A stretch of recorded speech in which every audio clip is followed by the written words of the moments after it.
Despite being on the sidelines for more than a year now, the notorious Conor McGregor continues to make headlines. Featherweight champion Alexander Volkanovski thinks a win over Islam Makhachev could actually pave the way for a potential showdown against the Irishman. But Beneil Dariush thinks the Aussie is making a huge mistake as he gears up to fight the new lightweight champion. Keep watching this video for more on both stories. First up, an incentive to fight. It's pretty obvious why everyone in the promotion wants to fight Conor McGregor. Whether you like him or not, you gotta accept he's the biggest shark out there. A fight against the notorious can change anyone's life, because not only does he fill up the bank, but it also skyrockets in popularity. And while Alexander certainly doesn't need fame, he could definitely use the money to set up a few businesses. I want to make that money.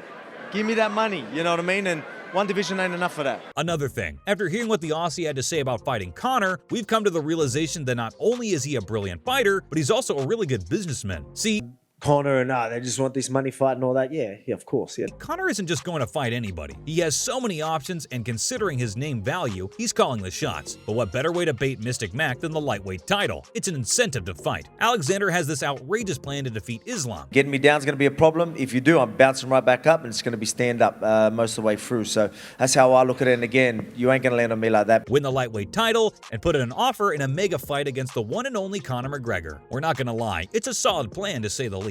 Conor wouldn't shy away from a chance to become the champ again. Plus, if we look at it from the fans and promotions perspective, it's the fight to make. It's going to be a huge sellout and attract a lot of new eyes to the UFC. Next, Ultimate Glory. Let's get one thing straight here. Having the lightweight title on his waist might give Conor an incentive to take the fight, but it's actually Volka who needs this the most, and it isn't like he's keeping it a secret or something. He's made it super clear why he needs to fight the Irishman to truly cement himself as the greatest featherweight of all time. And sort of, even though I feel like I'm on my way of staking my claim as a featherweight guy, you go out there and take out every other champion. Well, not the greatest, but at least one of the greatest, right? Look at it this way. He's fought everyone from his time except the notorious Conor McGregor. And to go down as one of the greats of this era, he needs to tick that name off the list. And even though they'll be fighting for the lightweight title and not the featherweight title, it'll be good enough to clear his name. Now for the million-dollar question. Can Alexander actually beat him? He's been getting called out for being too small to compete in the lightweight division. What do you think about a matchup with Volk? This guy is so small. I'm gonna stop this guy. And we'll get to that in a bit, but first, let's talk about what could happen. Honestly speaking, we think Volka can put away McGregor. And this might come off as a bit controversial, but he's not the same fighter anymore. He's not hungry. He's doing Hollywood movies, running businesses, and sipping fancy drinks on beaches all over the world. Sure, he'll come back to fight because he's literally addicted to the game, but if you think we'll see that vintage Conor McGregor return to the octagon, then please don't be mistaken. Moving on, Conor's perspective. Alexander thinks McGregor will appreciate what he's trying to do here, since it matches his philosophy.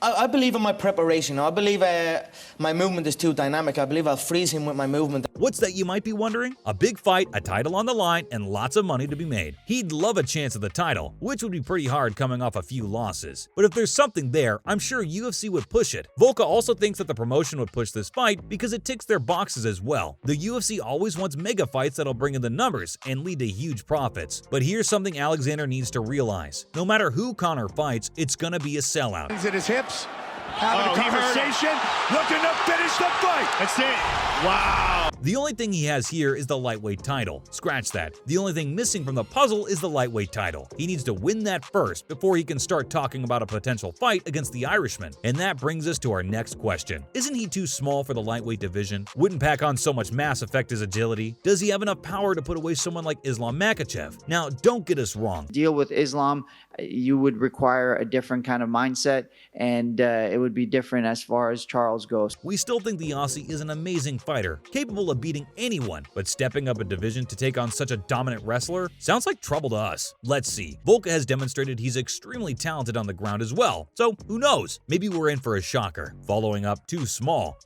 You know, he's small for this division, I think. He want to jump 155. Let's do this. It's no surprise why Islam Makhachev opened up as the favorite in his first title defense against the Aussie. For starters, he has a much smaller frame. We're not undermining him as a fighter, but when guys like Beneil Dariush say Alex is too small for the lightweight division, we sort of agree. He must have made weight before the UFC let him on, right? So, I don't know. I think he needs to pack on around 10 pounds. And while that doesn't seem like a lot, being 155 pounds and fighting at 155 are two different things. We're still not sure whether he'd be able to maintain his agility and speed if he bulks up to become a lightweight. Believe it or not, Beneil actually thinks he's making a mistake. And like us, he didn't take anything away from the Aussie since he's literally the featherweight champion, and he asserted the same exact thing in that division as well. But he's the champion. He proved that size doesn't matter, at least not at the UFC.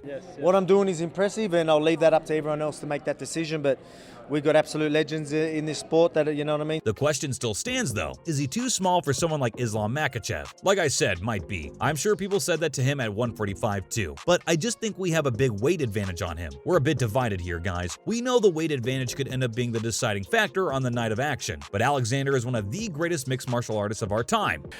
Strength is going to be an issue, but trust me, anyone that knows me, trust me, I'm strong. He has an unbelievable record of 25 wins, coming at just one loss. So at the end of the day, we'd rather not count him out beforehand. Up next, no one grapples him. Apart from the weight advantage, Beneil also has another concern that could seriously mess with the Aussie's dream of becoming a double champion. He thinks Volka hasn't been tested enough on the ground in the featherweight division. Honestly speaking, it's hard to argue with what he's saying right now. Does the featherweight division have its fair share of grapplers, but the lightweight division does? That's a different ballgame. There are just so many grapplers in the division. In fact, it wouldn't be wrong to say that almost everyone is a grappler. So whether the Aussie has enough experience to defend if Islam takes the fight to the ground is still a question mark. I do my thing, but again, I'm excited for this one, to be honest with you, just purely because where I'm at right now.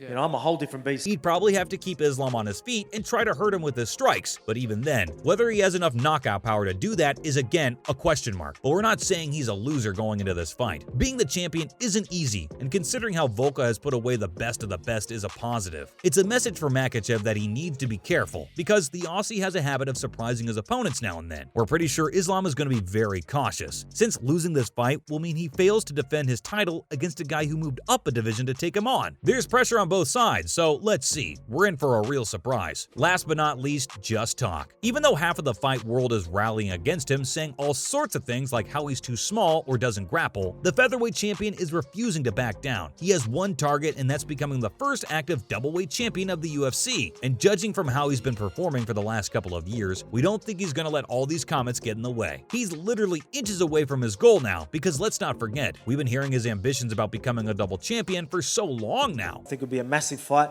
but I definitely believe that I can go that double champ status and I'll be successful. The last thing he's going to do now is get influenced by a couple of fighters thinking he's too small or something. He actually hit back at all the comments saying he's not worried about Islam's strength or grappling at all. And when his opponent finally steps into the octagon, he's going to show everyone what small people are capable of. Stand up for yourself. People trying to bring me down. I stood up and look at me now. No one can bring me down anymore. Let's see. Don't know about you, but we're super excited about this one. We're not ruling anyone out because the fight could go either way. That's it from our side, folks. So what do you think? Will we ever see a battle between Alex and Conor in the future? And is Beneil right about the Aussie making a mistake? Let us know in the comments below. Remember, don't forget to hit the like button and subscribe to our channel for more exciting videos in the future. Thanks for watching, guys, and we'll see you next time.